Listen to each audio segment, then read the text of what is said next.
Eu acho que aqui você tem ferramentas que estão ajudando a fazer uma melhor gestão de recursos, a melhor gestão da relação com o cliente. Para nós isso é muito importante, porque nós somos uma empresa que tem como objetivo estratégico o seu ecossistema de engajamento que melhor recompensa as escolhas do brasileiro. Cara, sensacional. Isso aí a gente fica feliz. Quando a gente cunhou essa frase, a gente ficou bem feliz.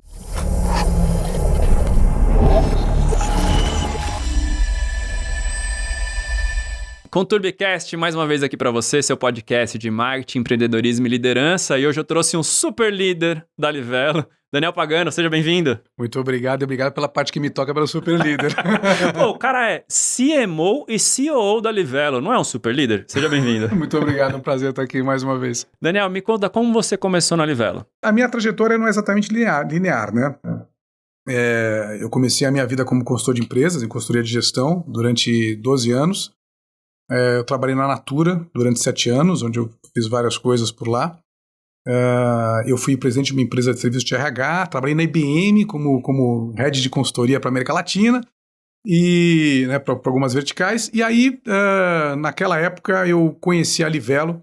A Livelo, enquanto eu fazia alguns serviços, a Livelo é uma empresa, uma startup naquela época, com mal 3 anos, mas crescendo de uma maneira espetacular, com uma mentalidade voltada ao cliente, desde seu nascedor, empresa 100% digital, ágil, e que estava no momento de crescer, né? E aí nessas coincidências, se é que tem coincidências na vida, por uma série delas, eu acabei recebendo um convite na época do presidente para me juntar à Livelo. Adorei, assim, de uma perspectiva espetacular para a empresa. E um ambiente muito bacana para trabalhar também, um ambiente preocupado com pessoas, um ambiente muito jovial, né? Muito... Cultura faz toda a diferença, Cultura faz uma enorme diferença, E eu falei, vou pular nessa barca. E cá estou há quase 5 anos. E quando você entrou, já assumiu marketing e operações, foi isso?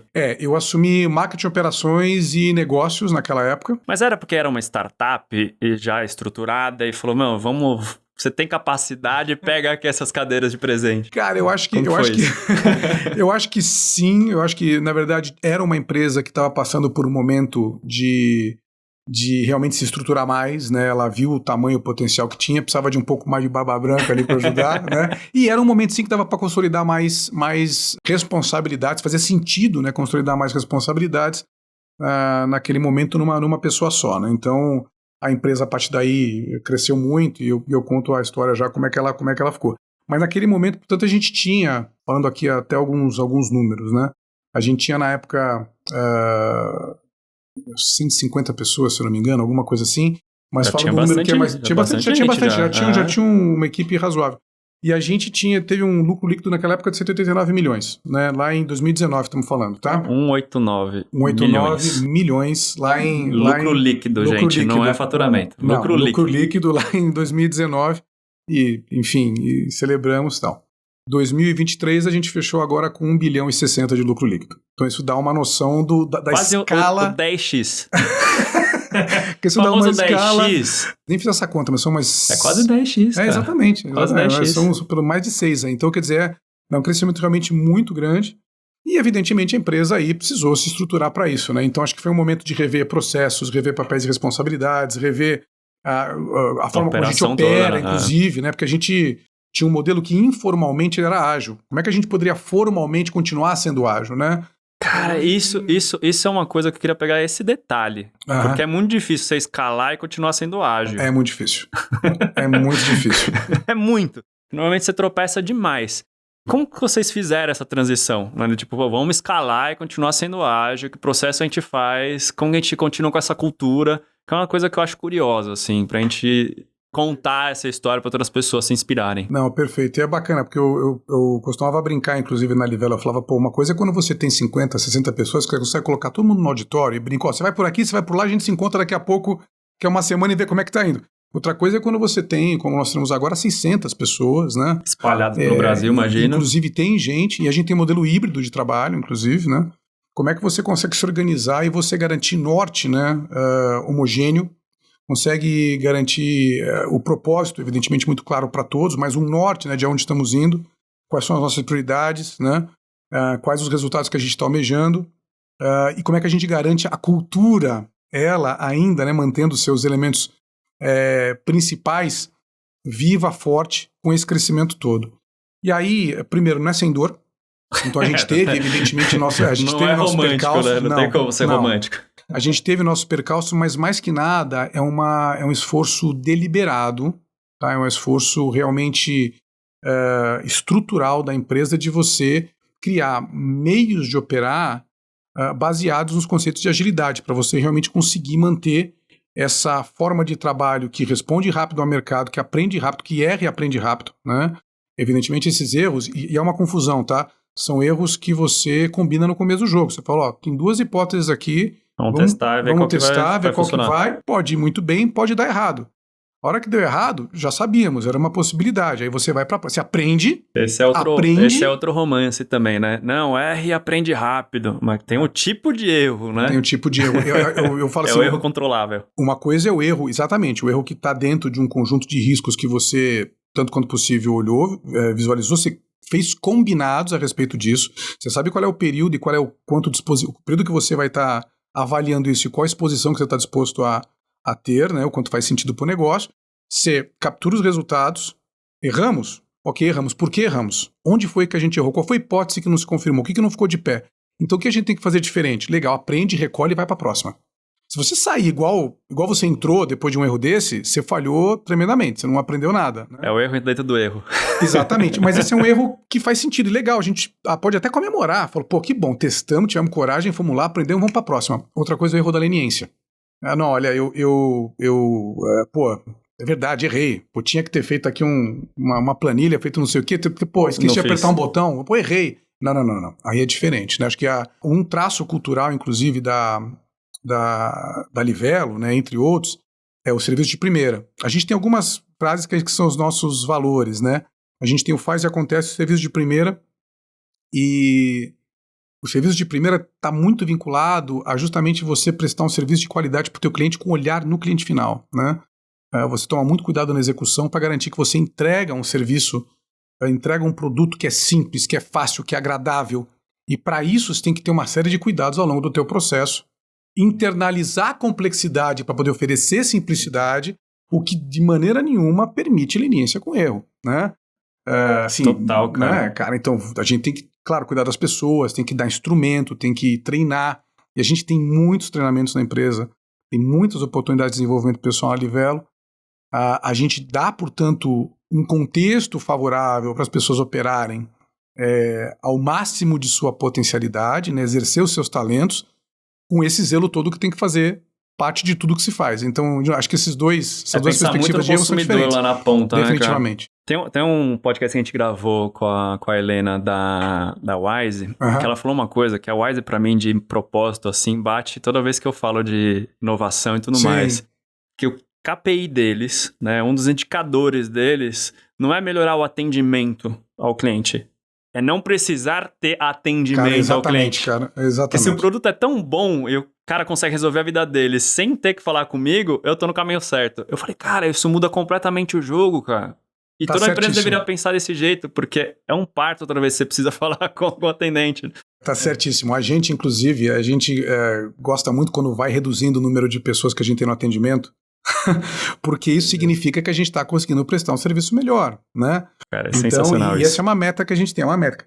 Então, e é interessante isso que você falou. A gente usa uma métrica na empresa que todo mundo observa, o comitê executivo inteiro olha, aliás, a nossa remuneração está vinculada a ela, que é o NPS, Net Promoter Score. A gente leva muito a sério, e a gente calcula o NPS por cada produto nosso, para cada oferta que a gente tem, né?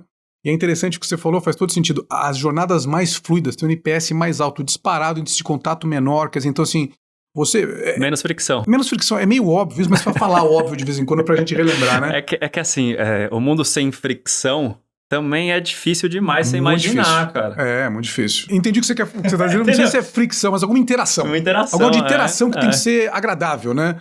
Então, se você tem uma interação ali que é agradável, que é simples, tudo bem, né? O problema é quando você tem realmente aquela coisa que é emperrada, que não vai, cara, você tenta... É enferrujada. É enferrujada, né? O site que demora, o app que não carrega, é algo que você clica e não vai, ou então dá erro. Esse tipo de coisa que não vai no caminho feliz, por assim dizer, ou é muito clique que você tem que dar, que também é um problema. Sim.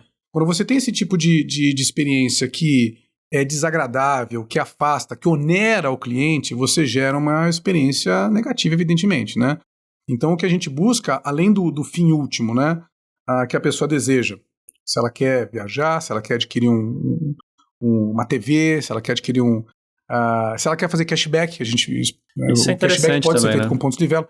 A gente quer que o produto seja uma coisa que a pessoa fala, pô, legal, gostei, né, de cabo a rabo. E a jornada para obter isso, portanto, que está incluído nesse fim a fim, tem que ser uma jornada fluida, simples, intuitiva tanto quanto possível. Muito mais fácil falar do que fazer. Mas a questão é você ter o norte, você ter orientação, né? E por isso que o NPS é tão importante, porque o NPS, a gente... E como vocês calculam o NPS? Vocês fazem pesquisa, cada ação vocês fazem pesquisa, faz de mês a mês? Como vocês fazem essa legal, pesquisa? Cara. A gente tem 2 tipos de NPS que a gente calcula. A gente tem o NPS que a gente chama de transacional, que ele é disparado cada vez que uma pessoa tem uma interação, né, faz uma transação na Livelo. Então você tem o de resgate, né? Resgate é o nosso termo, né? A gente usa para quando a pessoa adquire um produto ou serviço com pontos, né? Então quando ela usa pontos para uma viagem, é um NPS. Para um produto qualquer, é outro NPS. Para cashback, é isso aí vai, né? Entendi. Esse é o transacional. Quando ela faz o cadastro na Livelo, então tem o de onboarding, é outro, né? Então tem o do site, tem o do app, a gente tem várias fragmentações do NPS. E portanto, esse dá uma noção muito imediata daquela interação especificamente, daquele momento em que a pessoa fez algum tipo de transação na Livelo. E a gente tem o relacional. O relacional é aquela perguntinha, né? A pergunta fundamental, que é se você indicaria a Livelo para outra pessoa. Esse né? é que todo mundo está acostumado a fazer. Exatamente. E a gente faz, portanto, o relacional também, que é um compilado de tudo aquilo que a pessoa teve de relação, né, de interação, de ponto de contato com a Livelo. E é muito importante o timing. E quando você faz essa pergunta, tem gente que faz essa pergunta muito no momento errado e a resposta sai completamente distorcida. Você já viu isso? Eu entro às vezes em algumas lojas que coloca ali, né, o score, e não no caixa. Você fala, cara, eu entrei na loja, já tá aqui, ó. Como você foi atendido? Eu não fui atendido ainda. Sim, pois Você já não viu isso? Já. Eu falo, cara, tem alguma coisa distorcida aqui. Esse cara não quer que eu avalie direito. Então cadê a transparência? Aí tem uma série de regras que a gente tenta exatamente para você, de alguma maneira, a pessoa não tá tão afastada, né, da relação com a Livelo, né? Há muito tempo que ela não relaciona com a gente, mas ela tem que ter uma memória, né? E a gente tenta refrescar essa base com uma frequência para ela ser estatisticamente relevante e não ser viciada, né? Assim, perguntar para as pessoas. Então aqui é você garantir que você pegue a pessoa, de novo, né, um pool representativo estatisticamente para você ter uma boa avaliação e que te permita agir sobre isso. Então o que eu falava do NPS é que tanto no transacional quanto no relacional a gente obtém alguns comentários que as pessoas voluntariamente colocam, a gente faz a pergunta, time de produto. Leva para os times que for o caso. Então a gente, olha só, a gente tem uma reunião no comitê executivo, tá, mensal, mas tem outros fóruns também, no qual a gente leva o compilado de ofensores do NPS. E esse compilado, ele já vem tipicamente associado com alguma ação corretiva, ou minimamente alguma ação investigativa para saber o que aconteceu que gerou aquilo. E a gente acompanha, né, a gente fecha, né, o loop nesse sentido, até a ação corretiva ser efetuada, a gente poder medir o impacto disso nos próximos respostas de NPS.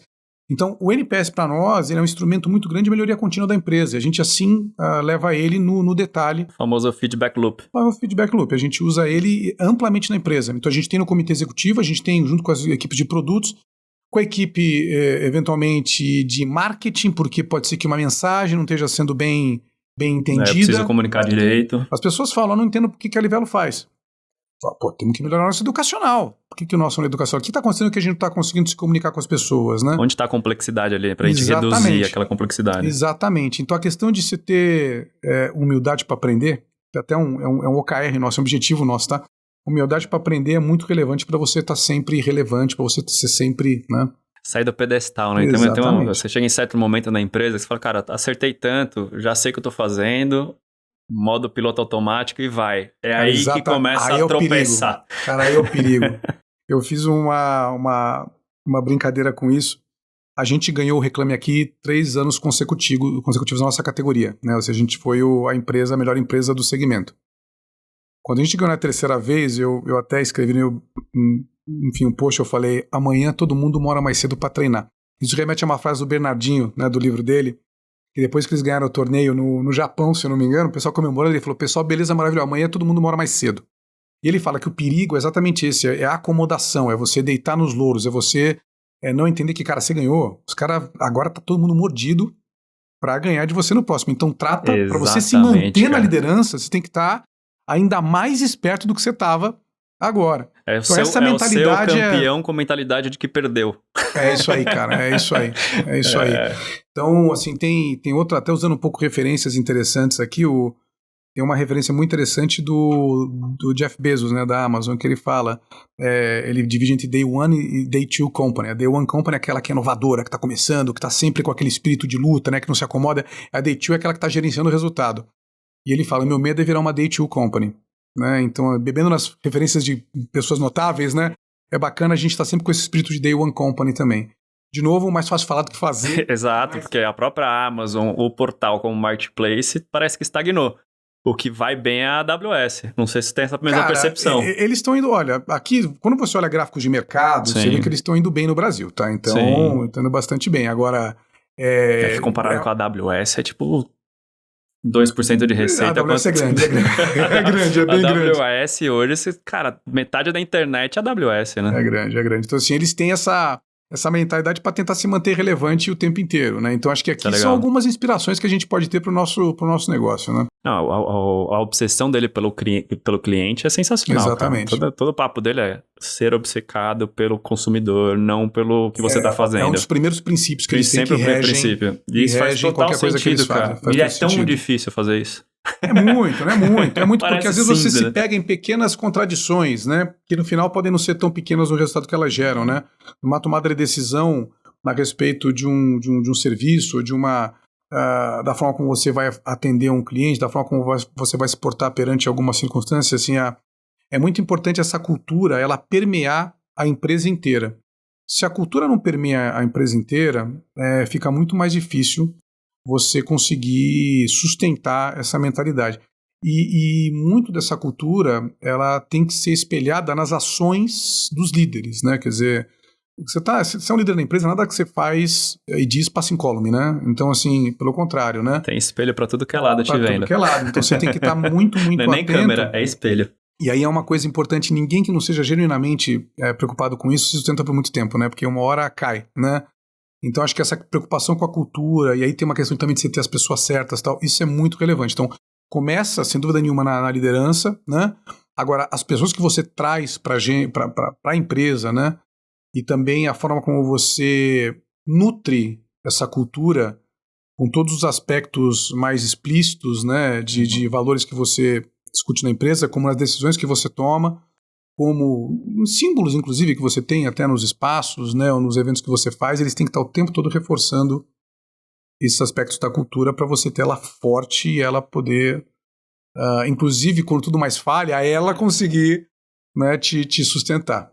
É aquela velha máxima do Peter Drucker, né, que a cultura te come pelo café da manhã, né? É isso aí, exatamente. Como estratégia. Como estratégia do café da manhã. Pera que é verdade. É exatamente isso, cara, porque se a estratégia tá alinhadinha, mas a cultura tá pecando, tirando as pessoas do lugar dela, não é acolhedora. Sim. Aquela que, tipo, te bota pra baixo, líder gritando com o outro. Que a gente vê muito isso, né? É uma coisa que eu vejo muito acontecendo agora, são as lideranças mais horizontais, né? Sim. É uma passagem de bastão de um lado pro outro e não de cima pra baixo.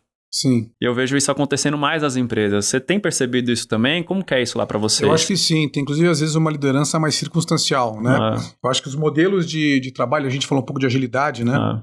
Alguma dos pressupostos de agilidade tem isso. Quer dizer, você tem líderes que não necessariamente, dentro de um esforço, de um squad, não necessariamente são as pessoas que são hierarquicamente aquelas que naturalmente... Né? Exatamente. Depende da habilidade que tem, né? E daquilo que traz consigo naquele momento. E a questão da autonomia, nesse sentido, ela é muito importante. É você dizer para esse grupo, não o que ele tem que fazer, mas qual é o objetivo que ele tem que atingir, o resultado que ele tem que gerar.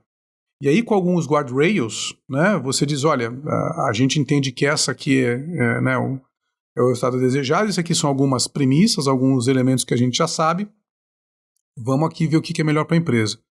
E aí você... na base de grupos, né, que se gerem, que discutem, né, que testam né, alternativas, não necessariamente aquilo com que eles se comprometem no início vai ser, em termos de o que vão fazer, exatamente aquilo que sai no final. Né? Cada um tem o seu processo. Exatamente, mas eles vão atingir o objetivo, né, que era, por exemplo, quero aumentar a minha rentabilidade, quero reduzir a fricção, por exemplo, de um certo produto aqui. Ó. Tem algumas etapas. Quero que o onboard seja feito em 2 cliques. Quero que o onboard seja feito em 2 cliques, entendeu? Então tem algumas premissas de início ou nem tem, e o time vai mergulhar para fazer as suas hipóteses, né? Então, nesse sentido, você tem a liderança, ela é muito menos, definitivamente é muito menos comando e controle, muito menos, e é muito mais né, rituais de compartilhamento, de tomada de decisão conjunta, né, de papéis que são um pouco mais fluidos, né, com objetivos a atingir claros, né, com rituais sim, né, de acompanhamento de andamento, mas não com, você faz, né, tá aqui o que você vai fazer, o que você vai fazer, o que você vai fazer, esse aqui é o nosso cronograma, nos vemos daqui a 3 semanas, não, definitivamente não é assim não funciona. Não é assim que funciona. Você tem eu sinto assim que a parte de consultoria te picou de jeito legal, assim, né? E você continua levando isso pra cadeira que você senta. Como você começou na carreira como consultor? Porque até você virar um consultor tem um caminho também, né? Você não cai da faculdade e vira um consultor, né? Tem, cara. Não, essa é uma boa pergunta, né? Eu acho que até com a tua pergunta um pouco de como que eu caí na Livre, acho que foi essa mistura de tudo é que talvez serviu para aquele grupo de coisas grandes que eu tinha ali de responsabilidades.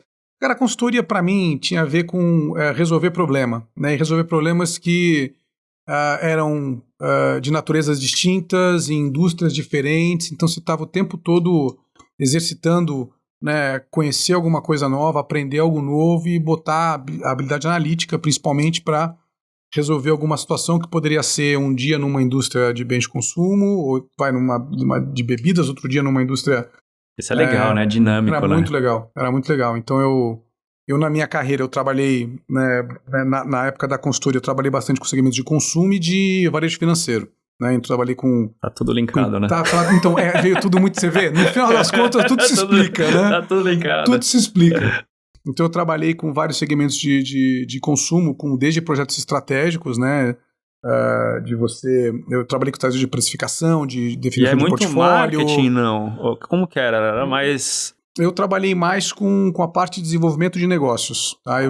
Mas também trabalhei com outra parte, por exemplo, de melhorar procedimentos de compras de uma empresa. Né? Mas eu trabalhei eu trabalhei na criação de uma empresa de processamento de cartões, por exemplo. A gente, desde os primeiros rabiscos até Tá explicado o seu network para chamar. Tá vendo? Tá vendo? E uma empresa de saúde também. Que era uma empresa que ia fazer meio que, de certa maneira, a transformação de transações em papel, em telefone, para transações eletrônicas, digitalizar a autorização, glosa, né, que é quando há recusa, né, isso é super custoso, né, para o setor.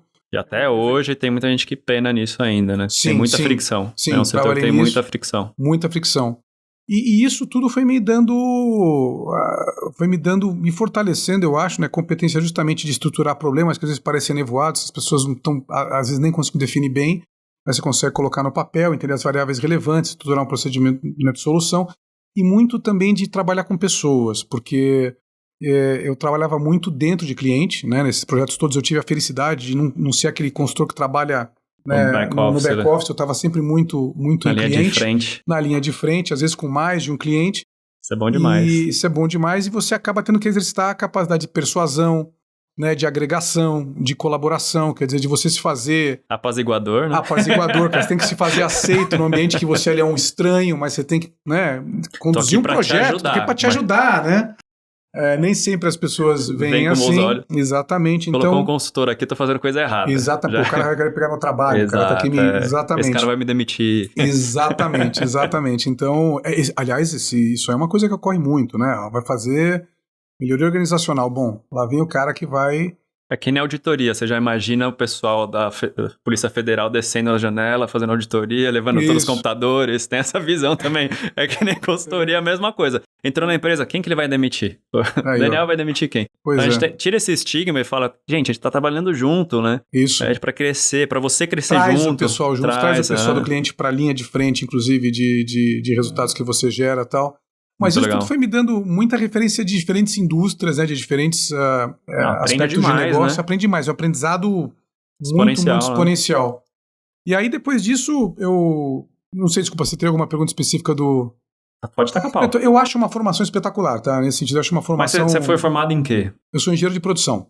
Olha que legal. Engenheiro de produção. Então eu falo, cara, engenharia é a base de tudo praticamente, cara. O que tem de gente que tá no marketing, operações, Muita que veio gente. de engenharia, é muita gente, cara. E aí você entende um pouco, eu caí no marketing, né? Quer dizer, então, acho que teve a questão das várias referências de indústria que eu tinha, né? Eu tive bem de consumo da Natura. Natura eu fui desde responsável por planejamento estratégico até responsável por uma unidade de negócios da Natura, né? A Natura dividia o país em algumas regiões, eu fui responsável por uma delas, uma excelente escola, empresa espetacular também, assim, reverencio muito minha passagem pela muito Natura. Forte. Cara, a Natura é uma puta empresa. Passei por tecnologia também, e aí fui para a Livelo, pegando esse caldeirão todo, que pegava, né, bens de consumo, consultoria, financeira, tecnologia, tudo, e fui para esse pupurri ali naquele guarda-chuva de... Tem tudo, né, na Livelo. Cara, e ali eu tinha bastantes coisas lá que permitiram, né, eu colocar a serviço da Livelo, a serviço daquele momento da empresa, a gestão daquele conjunto de responsabilidades ali. E eu acho que pro marketing, tá, né, e aí algumas disciplinas aí pro CRM, a habilidade analítica, você saber lidar com dados, você saber entender variáveis de um problema, você saber inclusive ajudar as pessoas a definir, né, indicadores, métricas, e você transformar elementos qualitativos em quantitativos e ter uma tomada de decisão mais sólida, esse é um caminho também inevitável, é um caminho que já se está, não é nenhuma novidade. O pessoal fala do marketing, né, isso aí já há algum tempo, já está se falando disso há algum tempo, então percorrendo essa estrada, isso me ajuda muito. Então eu sou meio peixe fora d'água, porque eu não sou publicitário, né, não venho dessa formação, mas de Mas comunicação. é um skill tão necessário para o marketing, porque tem muita gente que confunde marketing com publicidade. E a publicidade está atrelada ao marketing, é uma parte dela, mas tem muito mais além disso do marketing, cara. O nome ele é amplo, ele pode abranger vários aspectos, né? Mas você tem toda uma parte de você entender comportamento de consumidor, né? Você tem toda uma parte de você desenvolver quais são os features mais importantes de um produto, né? Você tem toda a parte de comunicação nos meios digitais, né? E nos meios também offline. Tudo isso se alimenta muito, cada vez mais, de dados para tomada de decisão para você ser mais eficiente nos recursos. Exato, recurso cada vez mais escasso. Você tem que ser mais eficiente. É um poço sem fundo. Se você, realmente, o consumo de recursos do marketing ele pode ser muito, muito grande, né? Então, haja vista as verbas de várias empresas, né, conhecidas no Brasil. Então, bem de consumo, cara. Bem de consumo, mercado financeiro, quer dizer, você... Gastam rios e rios e rios. Exatamente. Então, quer dizer, a questão aqui é como é que você garante que você está usando da melhor maneira possível, né, esse teu recurso, a tua verba, como é que você garante que você está trazendo o melhor resultado para a empresa a partir daí, né? Então, a primeira coisa é o quê? Que resultado que eu quero trazer, como é que eu vou mensurar, como é que eu vou aferir, como é que eu vou aferir as alavancas que me levaram a cada um desses... Né, dos resultados que eu obtenho, por que eu não cheguei onde eu queria, né? Então, assim, você poder lidar bem com as métricas todas, né? Com conversão, com churn, com, enfim, cara, com... A publicidade não vai te dar isso, cara, na faculdade. Eu não saberia avaliar, mas o fato é que... Eu te falo com propriedade que não te dá, porque é muito a diferença de humanas e exatas, né? O pessoal de publicidade fala, não, eu sou de humanas, cara. Não, a gente tem que juntar, não pode ser uma disputa. Mas aí tem que juntar, a intuição, a criatividade, elas têm um papel absolutamente fundamental nisso tudo. Mas sem conseguir quantificar também não significa nada. Você está tirando no vazio, você não sabe o que efetivamente gerou o resultado que você esperava ou não, né? Então acho que essa mescla, né, da criatividade, né, e a tecnologia entra aí, né? Tanto inclusive no desenrolar criativo, né? Sim, total. Como na questão numérica, quanto na questão de você conseguir entender muito bem o desejo do teu consumidor e como é que você consegue engajá-lo da melhor maneira, tudo isso passa muito por elementos analíticos. Então, eu considero inescapável. Tá? Inescapável realmente não tem como. Né? Então, assim, é um mundo mais difícil para quem tem a formação talvez não tão forte em exatas. Cartesiana. Né? Eu acho que é um mundo um pouco mais difícil. Mas aí você se cerca de pessoas que têm essa competência. Sim, exato. Né? E você ou aprenda a fazer o prompt direito para analisar seus dados. Pois é, aprenda a fazer o prompt. É isso mesmo. Aprenda a fazer o prompt que dá tudo certo. É isso mesmo. Você vê hoje, por exemplo, quando você fala né, da personalização, isso é uma coisa muito interessante. Para você poder fazer um marketing personalizado, para você fazer uma comunicação personalizada, você incorre numa deseconomia de escala, no seguinte sentido, eu fazia uma comunicação, para alguns clusters, alguns segmentos. Eu ia fazer talvez 30, 40 comunicações. Ou pensa que você faria um filme publicitário de 30 segundos na TV. Por exemplo, tá? O que eu vou fazer agora são pequenos vídeos que eu vou mandar, né, para várias pessoas com especificidades de mensagem em diferentes canais, né? Como é que eu faço isso em escala? Como é que eu mesmo conseguir com um grupo de pessoas ali fazer... Teria que ter um time de 10 milhões de exército. pessoas. Então a personalização em massa, porque é isso, né? Para todo mundo, você incorre numa deseconomia de escala violenta na criação desse tipo de comunicação. Então, se você não tem algum ferramental de tecnologia que te permita fazer isso, você morre na execução. Você pode ter uma excelente ideia, você pode ter uma modelagem que você sabe o que você tem que entregar para cada pessoa, mas você não consegue, você engargala nesse momento. Então, uma coisa que hoje a gente está discutindo muito é como é que você usa inteligência artificial, tá? Para você conseguir ter ferramental, isso já existe também, para fazer essa personalização, e você vai evoluindo, né, com esse ferramental conforme ele te permite, conforme você vai sabendo usar. Né? A personalização, você tem um caminho que é algo igual para todo mundo, e a personalização realmente, né, o indivíduo aqui com uma coisa diferente. No meio do caminho tem um monte de degraus dessa escada que você vai percorrendo, né, de maneira gradual até você chegar tão próximo quanto possível realmente do marketing do 1. Né? No meio do caminho tem coisas que são extremamente eficientes, né, que você pode fazer sem necessariamente você chegar nesse grau de sofisticação ainda, né, do 1. Mas nós estamos num momento em que você usar inteligência artificial talvez seja a fonte de vantagem competitiva. Tá? Muito em breve a gente vai chegar num ponto em que não usar inteligência artificial é desvantagem competitiva. Isso aqui não tem... Não tem caminho. Não tem volta. Não tem volta. Principalmente quando a gente não fala é metaverso. Exato. Não é metaverso. Porque é uma ferramenta que potencializa tanto, você ganha tanto tempo fazendo as coisas, cara, não tem como, assim, quando você fala de personalização, eu vejo muito e-mail que o pessoal manda, que, cara, a gente tá em 2024, tem e-mail que ainda vem XXX, prazer em te conhecer, bem-vindo. Você fala, cara, exatamente. Nem o e-mail está mandando certo. Que dirá então você acertar o que eu tô a fim de, sei lá, comprar, assistir o que é que seja, na hora que de fato eu vou estar predisposto, né, a aceitar aquela oferta, no canal que eu quero. Então, quer dizer, com o contexto adequado da mensagem. Então, de você não conseguir nem acertar o nome, não saber o aniversário, a você conseguir fazer os básicos do CRM. Não dá. Só que aí você veja o seguinte, quando você vai para esse grau de personalização, você não consegue sem motor de inteligência artificial, porque você está falando de pegar uma quantidade gigantesca de dados e você fazer a chamada personalização em escala. Então você, cada um de nós vai receber uma mensagem diferente, com um conteúdo diferente, num momento diferente, por um canal diferente, né?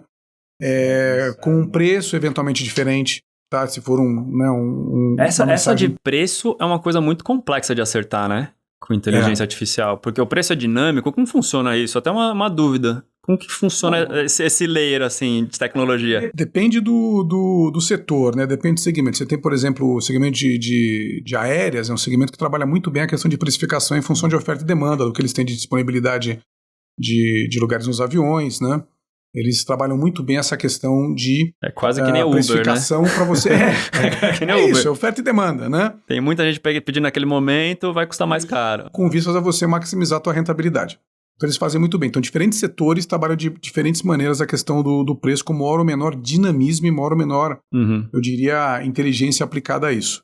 Mas você não tem a dúvida de que a precificação também vai ser algo que já está sendo e vai ser cada vez mais otimizado com base em inteligência artificial. Você vai ter algoritmos, você vai ter modelos que vão permitir saber, por exemplo, qual é a promoção que te engatilha a vontade de adquirir um bem ou serviço sem que seja profunda demais e se perca dinheiro e sem que te deixe de efetivamente trazer para aquela oferta ou serviço versus o que você vai receber depois de uma concorrência, alguma coisa assim.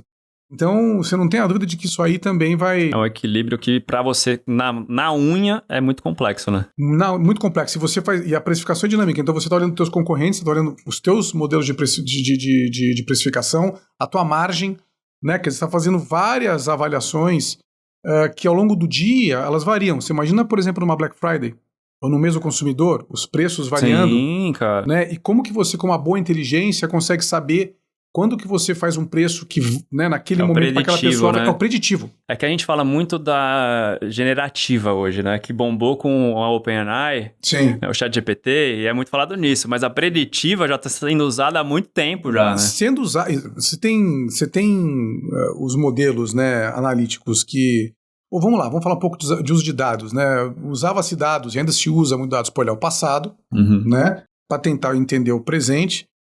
E agora o que se está fazendo é muito para prever o futuro e você predizer os melhores movimentos, né? Então, assim, o futuro é esse. É você saber qual o próximo melhor movimento que você deve fazer para um cliente. Um termo que a gente usa, que se usa bastante, é bem conhecido, né? É o NBO, ou Next Best Offer, que é a próxima melhor oferta para um cliente. Legal, né? Isso eu não tinha ouvido falar ainda. NBO. Aí você tem o NBA, que é a próxima ação que você vai fazer para esse cliente, que pode não necessariamente ser uma oferta. Então, você... Com base em modelos, você define próximos passos, quando devem acontecer, em que circunstância devem acontecer, com que conteúdo devem acontecer, de forma tal a você manter esse cliente engajado e aumentar o quanto ele vai te dar de rentabilidade ao longo da relação dele contigo. E aí outra siglazinha é o LTV. Né? Você quer aumentar o lifetime value. Esse é bem conhecido. Esse é bem conhecido. Mas nem por isso tão bem trabalhado. Então, assim, a gente está sempre aprendendo. Cara. Então, eu acho que aqui... Você tem ferramentas que estão ajudando a fazer uma melhor gestão de recursos, a melhor gestão da relação com o cliente, que para nós isso é muito importante, porque nós somos uma empresa que tem como objetivo estratégico o seu ecossistema de engajamento que melhor recompensa as escolhas do brasileiro. Cara, sensacional. Isso aí a gente fica feliz. Quando a gente cunhou essa frase, a gente ficou bem feliz. O Livelo ainda continua sendo uma joint venture do Banco do Brasil e Bradesco. Era uma empresa que tem como acionistas. Né, o Banco do Brasil. Começou como uma startup das duas? Como que foi isso? Ou não? Começou exatamente. A Livelo nasceu... lá em 2016 ela oficialmente nasceu, mas começou a ser discutida, né, trabalhada um pouco antes, lá em 2014, para ser o programa de recompensa dos cartões do Banco do Brasil e Bradesco. O Banco do Brasil e Bradesco já tinham algumas empresas, né, nas quais eles tinham sociedade, e a Livelo foi mais uma que eles criaram com esse fim. Portanto, a ideia era que a Livelo, né, tivesse, através de um sistema de recompensar, né, o uso recorrente dos cartões, tivesse todo um ecossistema, né, que fizesse com que as pessoas se engajassem cada vez mais. Então, você usando, né, o cartão, você ganha pontos que depois você utiliza para fazer o que você quiser. Antigamente a gente usava só para pegar milhas, vocês escalaram isso para outras atividades. Foi esse o ponto. Então, a ideia foi ser realmente um sistema amplo, né? Então, ele nasceu com algumas premissas. Então, você pegou uma já, quer dizer... Uma era a liberdade de escolha. Você poder usar aqueles pontos que você adquiria para aquilo que você quisesse, né? Companhias aéreas, comprar, inclusive, né, ou adquirir com pontos, passagens aéreas no próprio ecossistema da Livelo. Você poderia trocar por bens ou serviços, né, com um sistema que a gente chama de coalizão, quer dizer, de várias empresas que faziam parte do ecossistema da Livelo, na qual você podia, inclusive, acumular também pontos, não apenas resgatar produtos, mas acumular pontos. E a ideia, portanto, era manter o cliente dentro desse ecossistema e cada vez mais engajado, cada vez mais rentável. Nesse caso, então, eu imagino que o cara que tinha seu próprio plano de fidelidade, ele deixa de ter o dele para ter um Livelo para oferecer isso na pontuação dentro desse ecossistema. Os nossos acionistas, você disse, eles têm os programas deles, mas são essencialmente Livelo, tá? Eles têm, enfim, algumas características peculiares, mas eles sempre têm, de uma forma ou de outra, um vínculo direto com o Livelo. Então... Os clientes de Bradesco e de Banco do Brasil acumulam pontos e eles podem, automaticamente esses pontos estão no ecossistema da Livelo, eles podem usar, né, a partir daí. Mas agora, pensa um varejista, né, que tem um plano de benefício dele também, fidelização. Eu deixo de ter ele e implemento o Livelo que faz mais sentido. É isso que a gente quer. É o que vocês querem. Mas tem algumas formas de fazer. Entendi. Desde o nascimento da Livelo, a ideia nunca foi que a empresa ficasse restrita aos dois bancos, né? Então, a gente tem hoje um ecossistema que tem mais de 25 instituições financeiras, né? Eu posso citar aqui, tem o BTG, tem o C6, tem o Cicobi, tem o Banese. Tudo parceiro. São vários parceiros nossos, nos quais as pessoas, por um modelo ou por outro, elas acumulam pontos de Livelo. Então, quando eu falo modelo por outro, por exemplo, no caso do BTG. O BTG, a pessoa opta por acumular pontos de Livelo e a partir daí, ela automaticamente, os gastos nos cartões do BTG viram pontos de Livelo. Isso pessoa jurídica e física ou só física? Pessoa física. A gente é predominantemente pessoa física entendi. hoje, tá? Até imagino pela complexidade da jurídica que tem uns gastos maiores que o cartão, ou não chega a ser isso. Tem outras questões um pouco até... De quem que tá usando. Exato, negociais, enfim, mas a gente tem um ecossistema que na pessoa física é onde ele hoje está bem estabelecido. E no caso que eu falava do C6, por exemplo, ele tem um programa dele, tem um nome lá deles, e eles podem transferir, as pessoas, os clientes deles podem transferir os pontos do programa dele para o programa Livelo. Então a gente tem tanto o modelo no qual a gente atua como a moeda, por assim dizer, de fidelidade dos nossos parceiros, como também a gente faz transferências entre Seria uma programas. Criptomoeda de fidelidade. eu não iria muito aí, porque criptomoeda faz um monte de coisa consigo, né? Um monte de complexidade, um monte também de, talvez, ainda uma ausência de clareza, né? Sim. Então acho que eu diria que são meios para você conseguir monetizar a tua escolha, né? Que a gente tem numa plataforma muito bem estabelecida do mercado de recompensas, que são os pontos e as milhas, né? Eu imagino que você tem dois caminhos aqui, né? Que você, Livelo, a gente está falando de aplicativo e também site. Sim. Qual que é o maior uso de vocês? É em aplicativo ou site? Como que tá isso? Meio a meio? Isso é muito interessante, cara. Porque se a gente tá falando que tem cashback direto no ponto de venda, que o cara passa ali, eu imaginava que era até maior no aplicativo. Sim, mas olha que é super interessante o que você falou. Realmente a gente tem algumas ofertas que elas são... on-premise. Né? Elas ocorrem só com o aplicativo. E olha que legal, obrigado pela pergunta que você me fez lembrar de uma coisa. A gente nasceu 100% digital. Então, tudo que você fazia na Livelo, você fazia na plataforma digital. Mas a gente percebeu que ficar só no digital não ia nos permitir estar presente plenamente na vida das pessoas, que era o nosso objetivo, né? Com possibilidades de você, pelas suas escolhas, acumular os pontos e você poder depois usar os seus pontos. Então, a gente fez alguns desenvolvimentos. Primeiro, a gente fez o resgate com pontos no Pix. Com o aplicativo, você pode... Exatamente, no seu aplicativo você pede para a pessoa, onde você for ali adquirir seu bem, eu quero pagar com Pix, gera o QR Code e pelo aplicativo você teu ponto vira dinheiro na mesma hora. Que legal. E você efetua a sua compra. Tá? Isso é muito bacana, porque a gente, quando implementou essa solução, do dia para a noite a gente foi para milhões de estabelecimentos no Brasil inteiro, né? Então essa é uma possibilidade. E isso é só pelo aplicativo. Então isso impulsiona o uso do aplicativo. Sim. Outra coisa que a gente fez, agora pegando o gancho, né, e eu volto para a tua pergunta, foi uma parceria com o Stix. O Stix também uma plataforma de recompensa que... supostamente seria concorrente. Seria, né? Aliás, esse é um jogo de competição, né? O jogo Vamos junto para não matar o outro, né? Tipo Cara, isso. É um jogo de cooperação e competição, como a gente tem com as aéreas, que as aéreas são nossas parceiras para transferir pontos para os programas de companhias aéreas, né? E nesse caso a gente fez uma parceria com Stix, de forma tal que os pontos Livelo viram pontos no ponto de venda. Você pode usar no ponto de venda do ecossistema do Stix. Então você tem a Arraial Drogasil, você tem o Pão de Açúcar, você tem a Sodimac, a C&A, que são do ecossistema do Stix. A hora que você vai efetuar ali a sua compra de qualquer bem, ali você pode optar por pagar parcialmente ali com pontos. Tá? Então, quer dizer, os pontos Livelo foram com essa parceria para todos os pontos de venda da rede deles. Então, o nosso objetivo é, com essas parcerias, a gente estar cada vez mais presente na vida das pessoas onde elas estão, onde elas quiserem, com o mínimo de fricção possível.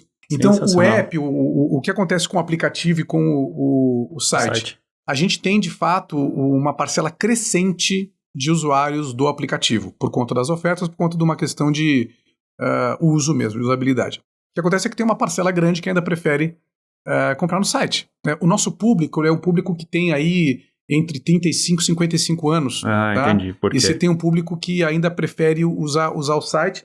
E a gente tem que ter uma experiência fluida e agradável, né, no site. Então, se a pessoa quiser usar, muito bem. O aplicativo para nós tem uma série de vantagens. Ele vem crescendo de representatividade, mas ainda assim a gente sabe que sempre vai ter um público que vai... Não, com o celular você tá no bolso do cara 24/7. Exatamente. Push notification, se o cara não te bloqueou, você consegue fazer várias promoções. Pode fazer geolocalizado, personalizada, pode fazer geolocalizada, cara, eu acho sensacional. Você só tem a fricção do pessoal instalar seu aplicativo, acabou a memória, é o primeiro a deletar, né? Eu sempre falo. O cara nunca deleta a galeria de fotos dele do WhatsApp. Ele sempre deleta os aplicativos. A gente tem sido... Caramba, bicho. A gente cresceu bastante com o aplicativo, a gente foi, se não me engano, primeiro na categoria. A gente foi primeiro em algumas categorias, agora, se não me engano, foi de e-commerce, a gente foi o primeiro em termos de número de instalações, então a gente tem realmente a gente tem tido um crescimento bastante expressivo no uso do aplicativo e tem buscado cada vez mais trazer funcionalidades para ele relevantes, né? E de ações, o que vocês estão fazendo hoje no marketing de ações para captar novos clientes e manter essa galera? Porque fidelidade já faz parte do core business de vocês. Sim. E a atração, como que vocês estão fazendo? Sim, a gente tem uma característica bem interessante. A gente trabalha tanto o público, né, dos nossos clientes quanto o público que a gente chama de mar aberto, tá? Então a gente tem todo mês a gente recebe no nosso ecossistema alguma coisa como 300 mil clientes, tá, que vêm dos programas de cartões dos bancos parceiros. Então a gente tem a possibilidade de ativar essa base, o que não necessariamente exige grandes investimentos de mídia massiva, né? Então a gente trabalha muito com o nosso CRM, respeitado todas as questões aqui da LGPD, mas a gente tem, né, a forma como a gente pode fazer. Já deu o opt-in ali. Isso, a gente pode trabalhar, né? Então a gente trabalha bastante esse público, e esse público, portanto, é um que a gente busca ativar e rentabilizar dentro da nossa base. E a gente trabalha também, principalmente mídias digitais. Nesse momento a gente está trabalhando muito mídias digitais, tá, para a gente trazer novas pessoas para a Livelo. E a gente, talvez você tenha visto, a gente tem estado muito presente também em aeroportos, né? A gente está presente em alguns aeroportos que a gente sabe que muitas pessoas, né, uma grande parte do público de programas de recompensa deseja viajar, né? Então o sonho está muito vinculado à viagem, né?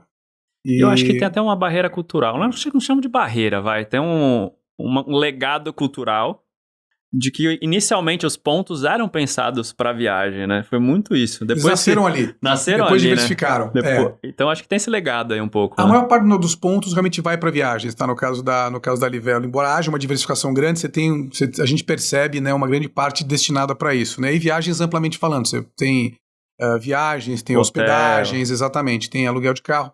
Então a gente está presente com bastante força ali no ecossistema de viagens e queremos estar, né? E a gente faz em alguns momentos importantes para a gente faz alguns flights, então a gente quer estar na mídia digital always on, tá? Então a gente está sempre presente, né, principalmente de mídias digitais, mas em alguns momentos, como por exemplo o aniversário Livelo, vai ser agora em junho, que é um momento super relevante pra gente, você vai ver algumas ativações adicionais aí pra gente fazer um barulho. Vai trabalhar o quê? OH? Que a gente vai trabalhar OH. Vamos trabalhar OH, tá? Vamos trabalhar Out of Home aí com algumas coisas inovadoras, mas isso eu não posso dar spoiler. Aí só te peço pra ficar ligado. A minha sorte é que eu tenho informações privilegiadas, aqueles mentira. Se for eletromídia, a gente já vai saber rapidinho. Cara, a gente vai fazer algumas ativações bacanas, inclusive para celebrar, e acho que vale, se me permite aqui mencionar. Claro. A Livelo está fazendo 8 anos, agora em junho, e a gente há algum tempo já vem ativando, né, grandes momentos, tanto nossos quanto do mercado, com um volume muito grande de promoções para os nossos clientes, né? Então a gente ativa com muita força o mês do consumidor em março. A gente ativa, é claro, a Black Friday, a gente tem o mês do Clube Livelo, que é em setembro, a gente tem em junho agora o aniversário da Livelo, que a gente faz um número enorme de promoções, a gente faz uma movimentação muito grande com nossos parceiros e também faz alguma movimentação de mídia, né? Então, para ter uma noção, a gente no mês do consumidor teve mais de 600 ofertas que a gente fez, e aí de tudo, tá? De viagens, a gente fez ofertas específicas com nossos parceiros. A gente fez... e aí, quando você fala dos parceiros, eles entram junto daí? Eles entram junto, né? Então, vou te dar um exemplo de uma outra parceria muito bacana que a gente... Falamos dela já aqui, vou voltar a ela. Uma outra forma que a gente, né, identificou de conseguir estar presente na vida das pessoas de maneira ampla foi uma parceria muito bacana com a Amazon, inédita no Brasil, pela qual você, no checkout da Amazon, você pode optar por pagar de maneira integral ou parcial a sua compra com pontos Livelo. É uma modalidade de compra com pontos, ou Shop with Points. Então, é um jeito deles escalarem aqui no Brasil também, né? A gente tem tido uma parceria de bastante sucesso, sem dúvida. Uma parceria muito boa, puxa o tá? outro. E você fazendo o vínculo da tua conta Livelo com a tua conta da Amazon, ele aparece lá e a hora que você quiser você vai usar. Legal. Então a gente faz, por exemplo, paridades diferenciadas, né? Ou seja, os pontos Livelo valem 15% a mais, por exemplo, esse mês para você fazer suas compras na Amazon ou este final de semana. Então a gente faz parcerias com os parceiros de maneira muito intensa no mês de junho. A gente sempre faz ao longo de todo o ano, mas junho, junto com a Black Friday, são nossos momentos mais fortes. E aí é o mês inteiro que vocês fazem? É o mês inteiro. Na verdade, a gente começa antes e acaba depois. Então você pode esperar aí já. Que nem Black Friday, que era um dia, virou mês. Pra você ter uma ideia, a gente tá aqui na segunda quinzena de maio, a gente já tá em esquenta aniversário. Que legal. E a gente vai ter depois o pós-aniversário. Então, assim, já tem muita coisa bacana acontecendo. Então, agora é a hora de instalar o aplicativo. Fazendo merchan pra vocês. Mas não tenha dúvida. É de graça. É de graça. Não tem que pagar nada para ser cliente, né? Para ter o programa Livelo. E você pode ganhar pontos fazendo o que você já faz no dia a dia. Você faz uma compra, que eu acabei de falar, na Amazon. Você faz uma compra na Via Varejo, né? Você ganha ponto. Você entra ou pela cashback, Livelo, né? Você falou que tem cashback também. O teu ponto, ele pode virar dinheiro na sua conta muito facilmente pelo aplicativo, rápido, quando você quiser. Que legal. Você falou de um negócio que a gente passou por cima, assim, né? Acabou não falando. Clube Livelo. O que é o Clube Livelo? Clube Livelo, cara, obrigado de novo pela pergunta aqui. A gente já tá falando, a fidelidade da fidelidade. O Clube Livelo é uma forma de você acelerar o seu ganho de pontos, né? Você faz uma assinatura mensal, e essa assinatura pode ser de 1.000, 3.000, 7.000, 12.000, 20.000 pontos. E você ganha, portanto, esses pontos, né, pagando um determinado valor. E aí tem alguns benefícios. Primeiro que, no momento que você assina o Clube Livelo, os teus pontos, tanto aqueles que você ganha ao longo da tua vida como assinante do clube, quanto os que você já tinha, não expiram. Vai ser sensacional. Então isso é muito bacana. Segundo que você passa a ter uma série de vantagens, tanto na hora de acumular pontos, quanto na hora de usar os pontos. Então, você vê, a Livelo ao longo do ano, a gente faz uma série de promoções, não só nas datas que a gente tem que são mais representativas, como o aniversário Livelo, mas ao longo de todos os meses você tem promoções de acúmulo e de uso dos pontos. O Clube Livelo, tipicamente, ele tem alguma vantagem em uma série de parceiros nossos para você poder acumular pontos em valor maior. Então, por exemplo, via varejo, a gente está fazendo um acúmulo de 2 pontos por real. O clube vai ter 3, 4, talvez pontos por real. Baita acelerador. Exatamente. A mesma coisa você vai ter na hora do resgate. Você vai ter descontos de 10, 15% de volume de pontos para você obter um bem ou serviço, né? Mesma coisa na hora de você transferir pontos de Livelo para companhias aéreas. Você vai transferir com uma bonificação maior. Então vamos supor que tem uma campanha aqui para não assinante de clube, uma campanha bonificada que você pode transferir para uma companhia aérea, programa de uma companhia aérea parceira, com 30% de bonificação. Para o Clube Livelo vai ser 50%, 60%, talvez mais, em função, né, do que está acontecendo naquele momento. Então o Clube Livelo, por um lado, ele te dá uma possibilidade de você acelerar o acúmulo de pontos para você realizar seus sonhos, o seu dia a dia, o que você quiser, mas também dá possibilidades adicionais, além do que você ganha na assinatura, de você acumular mais rapidamente, de você usar de maneira mais vantajosa, além dos seus pontos não expirarem. Então o clube é sua vantagem. E ele tem vários tiers, então, né? Como eu te explicava. Clubinho, clubão, isso, né? Isso, tem desde o Classic, né? Exatamente, até o top, ele tem diferentes volumes com diferentes preços para você, de acordo com aquilo que você quer. Então tem 1.000, 2.000, 7.000, 12.000 e 20.000. Né? Você pode, de acordo com qual seja o seu objetivo, qual seja a sua capacidade, você pode... Esses 20.000 é o start, quando você faz a assinatura, você ganha esses 20.000? Não, como que é? Todo mês vem você mais 20. Pagando isso com legal, diferentes valores, né? Evidentemente, de acordo com o número de pontos, você ganha todo mês e você ganha uma série de bônus, inclusive, por permanência no clube. Quanto mais tempo você fica no clube, mais vantagens você tem, mais pontos você ganha de bonificação no... Então, a fidelização levada à 10ª potência. Exatamente. Elevadaço, cara. Muito bom. Aí. A gente tá falando muito de um caminho que é como vocês entregam, né? O produto final ali, os benefícios e tudo mais. Mas como funciona o caminho para chegar esse dinheiro em vocês? Esse dinheiro vem dos parceiros que dão uma grana em volta de cada transação? É a transação feita no cartão? Quais são as receitas que vocês têm? Perfeito. A forma de ganhar ponto, né, e portanto a forma como a gente, né, pode ser no uso do cartão, né? Então se você usa um cartão para fazer uma compra num site de um parceiro nosso, você ganha no cartão e ganha no parceiro, né? Se for um parceiro de acúmulo, você ganha inclusive dessas duas maneiras, né? E aí o que acontece? A gente, quando a pessoa acumula pontos, seja no uso do cartão, seja num parceiro nosso, né? O emissor do cartão, né, ele paga para a Livelo um certo valor, numa certa paridade real ponto. O parceiro de varejo, idem. Tá? Quando essa pessoa que acumulou pontos, ela usa esses pontos para adquirir um bem ou serviço, a Livelo paga para o prestador desse bem ou serviço, né, uma certa quantia numa paridade essa moeda digital de ponto. vocês. E esse é a margem que a gente tem, portanto, é nessa diferença entre acúmulo e resgate. A famosa Livelo Coin, né? Não fala isso. Não fala isso. Os caras estão criando, a gente tá falando. Pontos Livelo.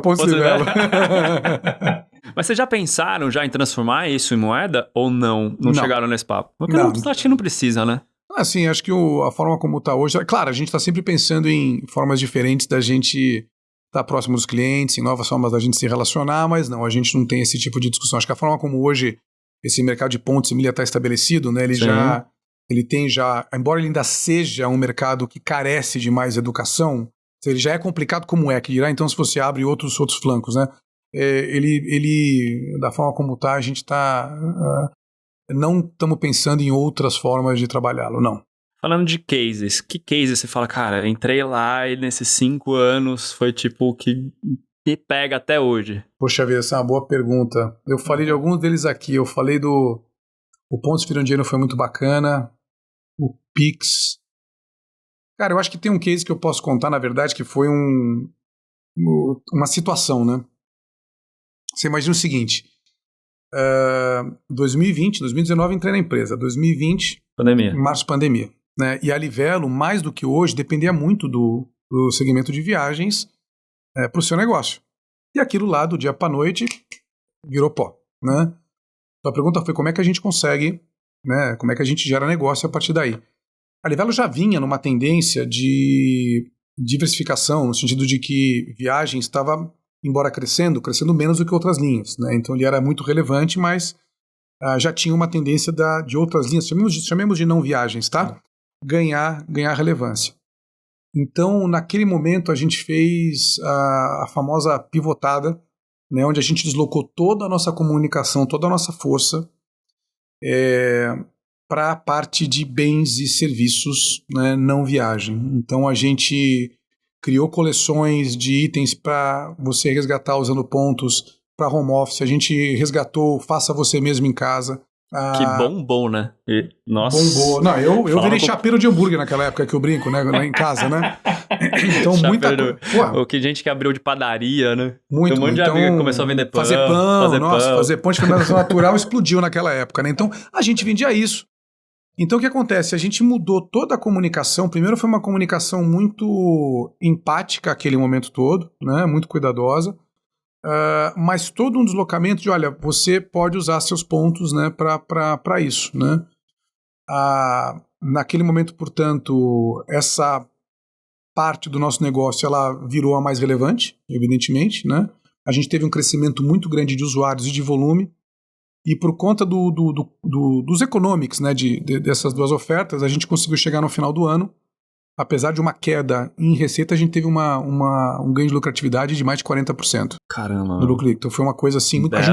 Houve mais gente que ativou, havia uma preocupação, né, com a questão dos pontos, inspiração, tudo. A gente trabalhou isso também de forma tal, a gente avisou para as pessoas, a gente falou, olha, tem muitas possibilidades de você usar seus pontos, as pessoas entenderam, vieram, e aquilo foi uma mudança muito relevante na forma como a gente geria toda a ênfase, né, toda a nossa lógica, que naquele momento a gente ganhou um ar muito mais varejista, a gente tinha uma cara mais ainda de talvez viagem, a gente ganhou um ar mais varejista, né, muito bebendo na fonte, aí sim, né, de varejistas, né, conhecemos bem, com uma dinâmica promocional muito mais intensa do que a gente fazia, portanto, né, que trouxe o público e conseguiu fazer com que a gente passasse por aquele momento daquela maneira. A gente trouxe novas empresas para o nosso ecossistema. Então, muitos varejistas naquela época entraram no ecossistema e viram na Livelo uma forma de conseguir canalizar demanda para ajudá-los, inclusive, no seu negócio. Então, a gente tanto ampliou, né, as possibilidades para as pessoas, como enfatizou isso de forma tal que a gente beneficiou o nosso ecossistema como um todo. Não só as pessoas físicas, mas também as pessoas jurídicas, que naquele momento se juntaram, muitas delas, à Livelo. Então eu acho que foi um momento de numa crise, você realmente transformar numa oportunidade de transformação que permeia até hoje. Quer dizer, aquilo que a gente aprendeu naquele momento, aquilo que a gente fez, né? Ele continuou, ganhou uma relevância que ela, é verdade, voltou a cair um pouco, mas num patamar muito superior ao que estava quando a gente entrou na pandemia. fora todos os aprendizados, né, em relação a como lidar com essa parte do nosso negócio que a gente intensificou muito naquele momento.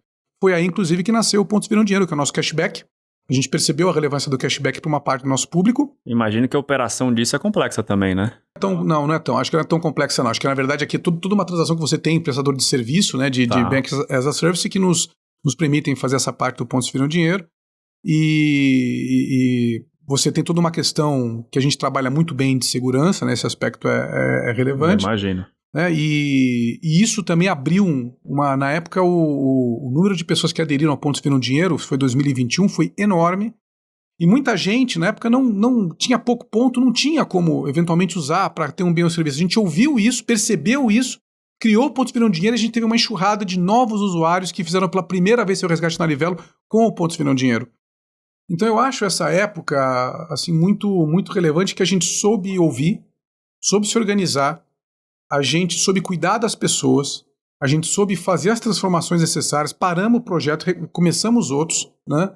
E a gente passou de uma maneira, assim, puxa vida, né? No meio de tudo que aconteceu, de dar, né, graças aos céus pela forma como a gente conseguiu sair da pandemia mais forte. Aí os números que eu posso te falar hoje, 189 para 1 bi e 60, né? Sensacional, então, que resultado. Foi muito bacana. Ali foi um aprendizado pessoal, um aprendizado profissional muito grande. Muito grande. Cara, a pandemia trouxe muito aprendizado, né, cara? Muito aprendizado. Quem não aprendeu, cara, quem não aprendeu na pandemia, cara, nem que seja fazer pão, né? Exatamente.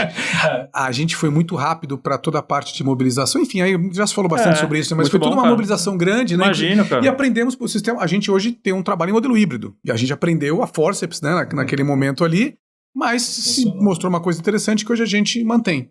Que legal. Por exemplo. Falando de aprender, né, até puxando o gancho, claro. Onde Daniel aprende hoje? Onde busca inspiração? Podcasts, livros, séries, aonde você estuda, Daniel? Porque eu acredito que uma pessoa que nem você é adepta do lifelong learning. Cara, gosto. Olha, cara, em alguns aspectos eu sou meio old school, eu gosto de fazer curso mesmo, fazer alguns cursos online. Eu fiz agora por exemplo, da Kellogg recentemente, que tem cursos de marketing muito interessantes, eu fiz um online. Hoje em dia, fazer esses online é muito fácil. Você tem os assíncronos que são muito fáceis de você poder fazer no teu momento, no teu horário. Pra quem tem uma agenda de 2 cadeiras que são fáceis de lidar, né? Eu acho que tem que ser um assíncrono. Você pode fazer no momento que você quiser, né? Tem alguma cadência lá com alguns trabalhos, mas eu acho que tem uma flexibilidade muito grande. Então eu gosto muito disso, mas eu gosto muito de ler. E eu gosto muito de leitura. Tem gente que se adaptou muito bem com o audiobook, né? Infelizmente, eu não sou um desses seres humanos iluminados. Eu ainda não consegui tão bem. Não me pega. Eu escuto podcast todo santo dia, mas audiobook eu nunca consegui terminar. Podcast eu adoro isso. Eu tenho uma lista de podcast, porque aí eu consigo. O livro eu tenho que ter ele físico ali na minha mão. Mas um podcast é uma delícia, tá? Porque é um capítulo ali bem determinado, começo, meio e fim, né? Eu ouço alguns especializados nesse sentido. E são umas fontes interessantíssimas, porque você vê perspectivas diferentes, e não necessariamente sobre temas diretamente vinculados ao não. Eu gosto bastante de ouvir coisas diversas para dar uma oxigenação. O que você tá ouvindo ultimamente? Eu gosto de trocar figurinha. Eu tô no momento meio health, Andrew Huberman e o Peter Attia. Não sei se conhece os dois. Eu não só conheço, como eu tô lendo o Outlive. Então, exatamente. Eu tô exatamente nisso que você acabou de falar. Eu tô lendo duas coisas, falando um pouco muito bom, cara. Eu tô lendo, cara, tem uma Peter coisa agora sensacional, cara. O livro dele, né, o Outlive, é espetacular. E eu tô lendo também aquele 10% humano, que fala justamente sobre a questão da macrobiota. Você tem o Outlive, é um que ele fala sobre longevidade, né? É dele também? Você não? Não, é de outra pessoa. Não me escapa agora o nome da autora, se não me engano. Me escapa agora. Acho que não é. Esse eu não conheço. O Outlive, ele fala sobre você viver mais e melhor. Longevidade, né? A curva de longevidade, você não ir definando nos seus últimos 10 anos de vida. É legal demais. Ele fala algumas coisas sobre isso.